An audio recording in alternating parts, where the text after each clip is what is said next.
कोणत्याही कुंडलीमध्ये एखाद्या ग्रहाच्या मागच्या आणि पुढच्या स्थानामध्ये शुभग्रह, नैसर्गिक शुभग्रह म्हणजे बुध, शुक्र, गुरु, चंद्रपैकी असेल तर तो ग्रह जो 2 शुभग्रहांच्या मधल्या स्थानात आहे तो शुभ कर्तरीत असतो.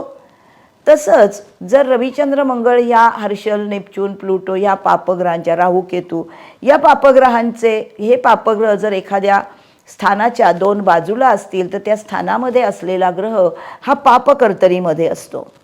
जर एखाद्याचं लग्न पापकर्तरीमध्ये असेल आणि त्याच्यावर शुभग्रहांची दृष्टी नसेल तर हा पापकर्तरी कॅन्सल होत नाही आणि लग्न हे आरोग्याचं स्थान असल्यामुळे आरोग्याचे प्रश्न आयुष्यभर सतावत राहतात.